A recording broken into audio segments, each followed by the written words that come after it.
Hello, everyone, and welcome back to Neonmind's channel. We are sitting here with a special guest today. We have Trevor Millar, the Chief Psychedelic Officer of Neonmind.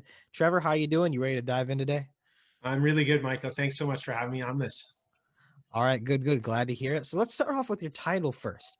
What is the Chief Psychedelic Officer? How did you get that title? Well, I have been working professionally in psychedelics for 10 years almost. I started my first company, Liberty Root Therapy Limited, in 2012, where I legally within Canada provided a plant medicine called ibogaine to people, mostly for opioid use disorder. In 2017, Health Canada changed the regulatory status of ibogaine, so I haven't been able to professionally work with it since. But I am also on the board of directors for MAPS Canada, the Multidisciplinary Association for Psychedelic Studies, and I am a co-founder of the Canadian Psychedelic Association and sit on the board for that as well. And I was reached out to by the former CEO of Neonmind, an amazing lady called Penny White, and she asked if I would come on board as an advisor. And this was about a year and a half ago, and they hadn't quite kind of bulked up their offering as much as they have now. So I did speak in an event for them, but as far as advising, I said, let's put that on hold and see what comes about in the future. And then she reached out about about a year later and said, you've got to hear what we've got going on. So she talked to me about what Neonmind was up to. I liked it. I asked if I could speak to some physicians that she was working with. I liked what they had to say. So at the end of that call, I said, well, I'd be happy to come on as an advisor, but I'd be happy to be an executive too. Maybe you want to make me chief psychedelic officer or something like that. So Penny called me back about 5 minutes later and said, how do we make that happen? And it's been a wonderful ride ever since. So essentially what I do with the company is there are many brilliant people working with Neonmind now. They've all got their specialties. We've got Dr. Birmingham, who's a specialist in addiction. We've got Rob Tessarolo, the new CEO, who knows so much about bioscience and pharma. And there's many more people. And I'm the guy who understands the psychedelic context, having professionally worked in that realm for a long time. So we're going to be talking about playlists right now. I've worked with a lot of playlists. I've felt the ins and outs of things like that.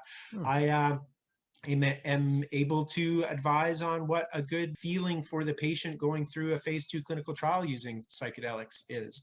So that's really what I try and do. Is I've got a lot of people who are brilliant on this team who really don't know much about psychedelics. So I just Gotcha. keep offering that psychedelic spin, and it's been a match made in heaven. Yeah, yeah, it's like two worlds kind of coming together, right? And now that psychedelics are starting to lose some of the stigma around them, you got to get people in there who are experts on that field, and then of course you need the people who are familiar with business and bioscience and stuff to really marry the two together, right? So you're bringing the psychedelic side to the table and your experience from your previous work. Can you tell me more about the music and the playlist then? Like, what is it you're trying to achieve with it? What does it do for people? I imagine like you're more empathetic and it really helps with that and trying to really set the mood. Just give me some more information.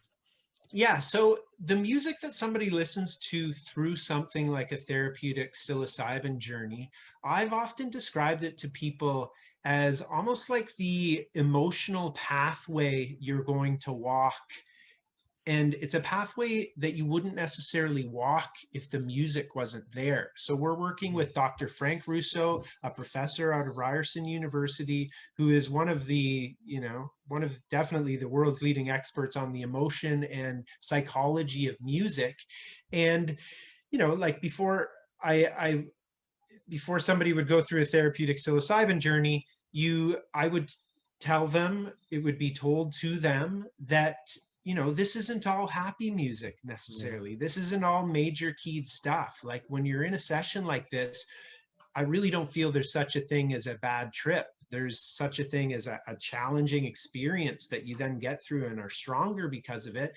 And that's what we're trying to do with this musical playlist. So one of the most famous playlists is the Johns Hopkins psilocybin playlist. That's available on Spotify. That's one that they've been using for years and years. But a good therapeutic psilocybin session is when you put on a blindfold, you put on a good playlist, and you just stick with that. And it's going to help unearth some stuff, as it were. If people have these challenging experiences or perhaps come up against monsters or demons through an experience like this, the coaching is, look, this is the time to look at that, because that stuff is within you anyway. So Yeah. let's unearth that. Let's look at it with the lens that these psychedelic medicines are going to lend to you, so that you might be able to forgive them and move on from them. So it's incredible what a good playlist can do for someone. Yeah, that's a good point. Music has always been a almost a phenomena, so to speak, in that it often helps someone relay a certain emotion or a set of emotions to somebody else. And they're all human emotions, right? And you're human too. So listening to them, it can really help you digest the same feelings that they may have had that are within you or whatever it is they're going for. So that's a really interesting idea. So, do you have any examples of like genres that you would listen to in this? Well, what you just said to start really reminded me of something that I read in a Neonmind press release that Dr. Frank Russo said around the fact that music can be transformational anyway, even without a psychedelic in you. So it's really about harnessing that transformational power, doubling it up with the psychedelic, or tripling or 10xing it, who knows? And then it really can be all the more transformational. So what type of music? So what we're looking at right now is, and this is part of my learning process as well, because like I say, I understand psychedelics, and now I'm working with a music expert like Dr. Russo. And in discussing different music types and things like that, like we're talking about, maybe there's some good psychedelic playlists that are more like EDM, electronic dance music, kind of that electronic feel. I'm a big fan of some crazy psychedelic artists like Spangle, like you've probably never heard of that band, but it's incredibly psychedelic music. So that's as far out as you can get, I can think. The Johns Hopkins playlist does have a lot of music, kind of more of that Western classical bent. Yeah. And I was suggesting to Dr. Russo, maybe we move away from something like that to have something a little more indigenous, or who knows. And his response to me is, you know why music that is classical is a good thing? He said, because it's filmic. And he always describes to me filmic music, the music that you hear in movies. Nobody really loves it, but nobody really hates it.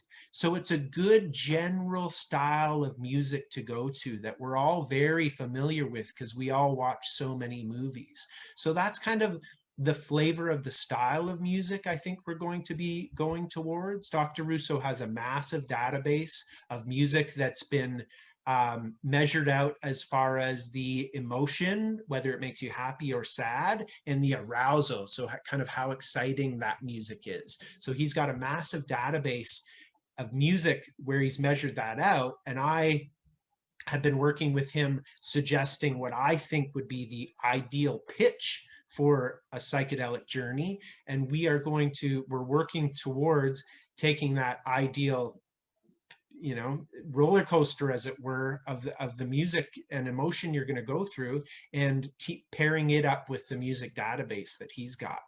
Okay, very interesting stuff. So getting into that, you mentioned potential differences based on the person's culture. I thought that's interesting. I'd be curious to see. So let me bring it back just a little bit more.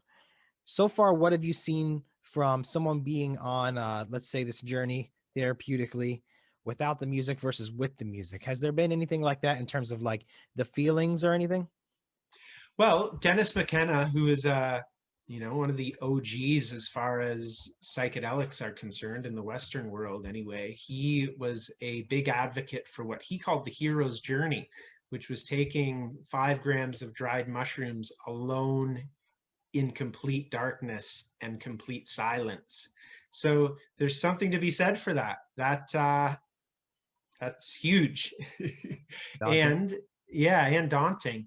And I like the structure of a playlist. And I also like having a sitter or two sitting with somebody going through an experience like this. So there's an argument to be made for either of those, for sure. Yeah. But the direction we're taking, and the direction that's generally been taken as far as psychedelic psychotherapy in a clinical setting is concerned, is to have a good playlist for a person to go along with. Gotcha. Well, Trevor, thank you so much for coming on and sharing this. Anything else you want to mention before we sign off? I would just say that there's a lot of excitement around these substances, Mhm. and people are definitely being cautionary as well. I would just suggest that the excitement is warranted. Let's be careful. Let's do this in a really good way, because there's a lot of healing that needs to happen out there. And the incredible transformations I've seen with these substances are very inspiring. And I'd love to see more of them in the mainstream, as it were. Wonderful. Trevor, well, thank you so much for sharing your wisdom with everybody. Really appreciate it. If anyone has any questions, don't be afraid to shoot them over to us. We'll be very happy to answer them for you. Trevor, I hope you enjoy the rest of your day. Wonderful. Thanks, Michael. Take care.